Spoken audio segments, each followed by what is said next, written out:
The weed you smoking is making you gay. What I meant to say was it's the marijuana and the water that's making people homosexual. Atrazine and water tied to hormonal irregularity. Atrazine and water tied to hormonal irregularities. Women who drink water contaminated with low levels of weed killer atrazine may be more likely to have irregular menstruation and low estrogen levels, according to a new study. The most widely used herbicide in the United States, atrazine, is frequently detected in the surface and groundwater, particularly in agricultural areas of the Midwest. And you can just pause to read and just see how it is messing with women's menstruation cycles. You can see that Vermont women were reporting irregular periods and more than 6 times as likely to go more than 6 weeks between periods. Sounds difficult. Women who said they drank more than 2 cups of Illinois tap water daily reported an even greater occurrence of irregular periods. And you can see that in the highlighted section, it's an endocrine disruptor. It is the most common chemical contaminant in the United States water supply. And as an endocrine disruptor, these are chemicals foreign to the human body that, after a certain level of exposure, disrupt our endocrine, also known as hormonal systems. Endocrine disruptors can cause adverse developmental, reproductive, neurological, and immune effects in people and wildlife. This occurs because the endocrine system includes hormone secreting glands and is in charge of regulating blood sugar, our reproductive systems, metabolism, brain function, and the nervous system. Our bodies are kept in check with a delicate balance. When one hormone goes out of whack, it can have serious ripple effects throughout the body.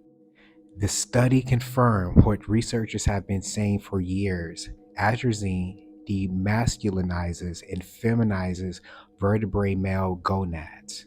In other words, atrazine is a decrease in male gonadal characteristics. Because the herbicide shrinks testicles and reduces sperm counts by feminizing male gonads, atrazine can lead to the growth of ovaries in males.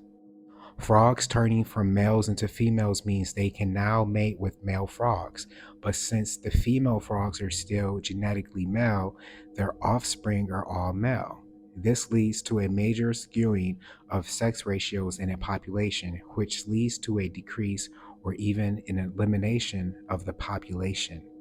And while much of the media attention has been on how male frogs can turn into females, what this comprehensive study found is that the effects do not occur merely across populations, species, or even genera or orders, but across vertebrate classes.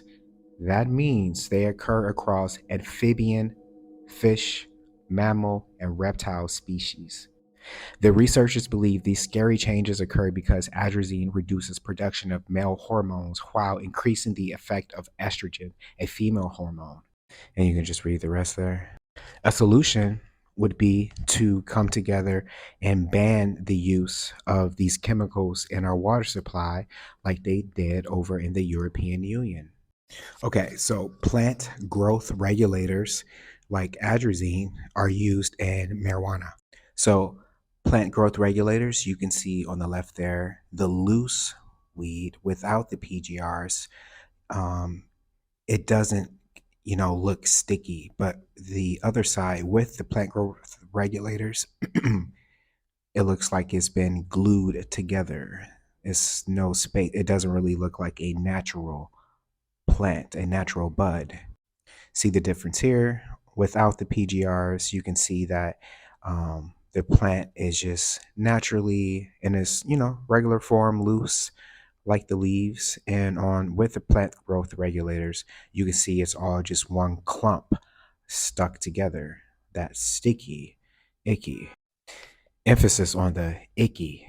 So really, with the legalization came the regulation, and you can see what happened with that. So um, make sure that you trust your source. Make sure that you know where you're getting it from.